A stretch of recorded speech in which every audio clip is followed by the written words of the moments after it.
The last thing you want to hear when you need your auto insurance most is a robot with countless irrelevant menu options. Which is why with USAA Auto Insurance, you'll get great service that is easy and reliable, all at the touch of a button. Get a quote today. Restrictions apply. USAA. Hey, it's Bill Simmons from the Bill Simmons Podcast. The NBA playoffs are here, and Michelob Ultra is getting you closer to the game than ever with courtside seats and more. Enter now at MichelobUltra.com/courtside. Michelob Ultra Superior Access Courtside 2024 to 2025 sweepstakes. No purchase necessary. Open to U.S. residents 21 or older. Ends on July 1st, 2025. Multiple entry periods. Visit MichelobUltra.com/superior access/courtside for free entry deadlines and official rules. Message and data rates may apply. Void where prohibited. It's April 17th. 1968, and another remarkable event is about to be uncovered by Arion, Rebecca, and Olly, the Retrospectors.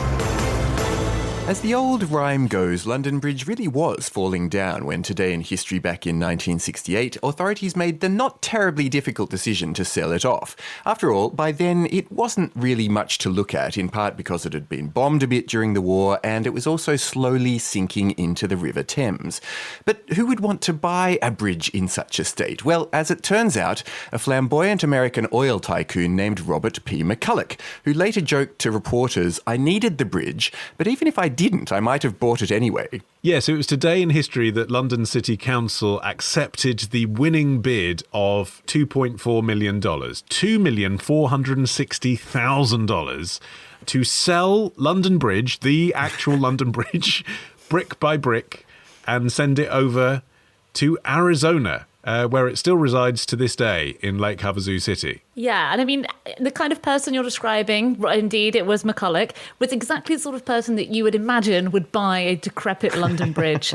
You know, he was this colourful oil tycoon who wanted to have a little piece of history, and this was exactly what London councilor Ivan Luckin was imagining when he came up with this idea. You know, work on the modern-day London Bridge had begun in 1967, and it was obviously going to be a very costly project, and dismantling and getting rid of the existing bridge was a huge project in itself.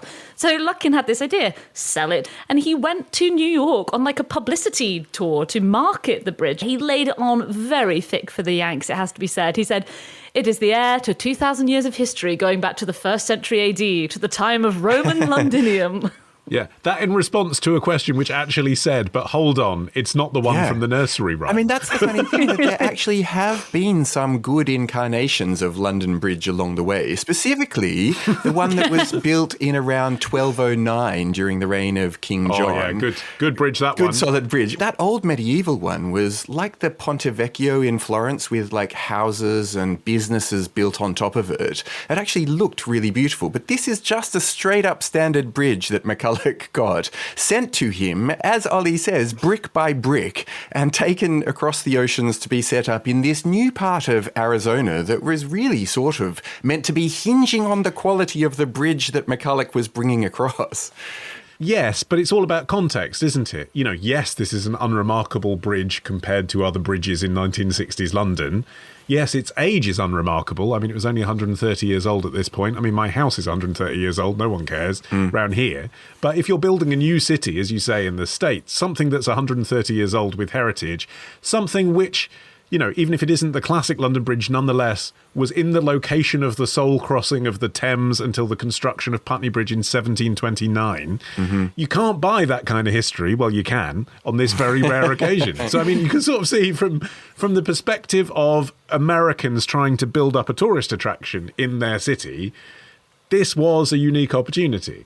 Yeah, it now sits in the middle of the Arizona desert in Lake Havasu City, flanked by retail parks and an English village, basically just like a collection of really half-assed mock Tudor huts. They're housing like beachwear shops and a pizzeria. I think maybe the shops had started off with more of an English theme that has diluted over time. I'll tell you how they get it slightly wrong in America when they theme things as English. It's too nice. Yeah, this needs centuries of dirt.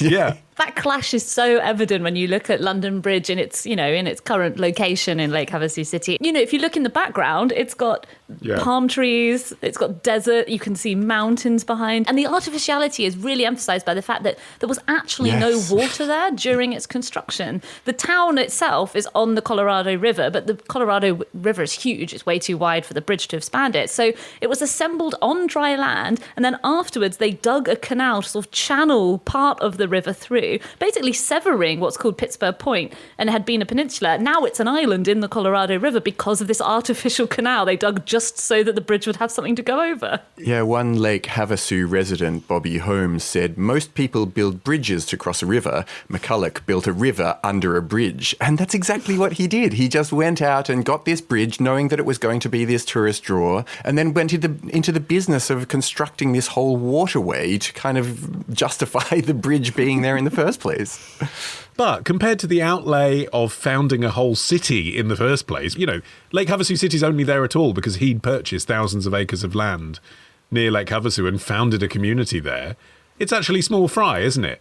$1.2 million to buy the bridge, another 1.2 to transport it, when you think that this will finally give you a reason for people to actually come to the city you're building. And from that point of view, it did work. I mean, still now on the Arizona tourist website for Lake Havasu City, and bear in mind, this is the state that has the Grand Canyon in it, quote, etchings in a granite block of the London Bridge transport you to a moment between two soldiers in World War II, it says.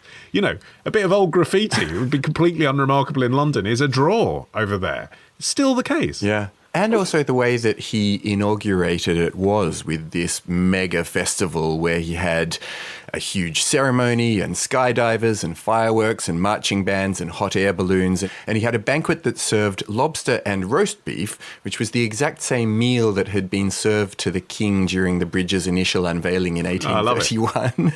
Plus, he then brought over London's Lord Mayor dressed in his black ceremonial robes, and he then had the celebrities he could get his hands on were Robert Mitchum and Dan Rowan, and that was like the Hollywood pizzazz that he managed to add to the proceedings. Yeah, there's a New York Times report from the time that really sets up that contrast between Sir Peter Studd, the Lord Mayor of London, in his black ceremonial robes, and sword-bearer also in traditional costumes, standing next to Arizona Governor Jack Williams, who wore a white Stetson and was accompanied by the University of Arizona marching band.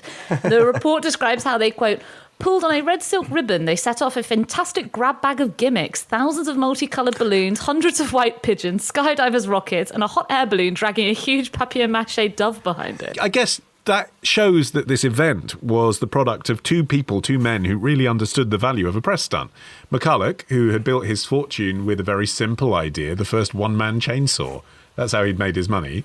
And as the lonely man's chainsaw. As you were mentioning earlier, Luckin, who, yes, was a councillor in London, but before that, because he was in his 60s by this point, had owned an advertising company and travelled regularly to the States on business.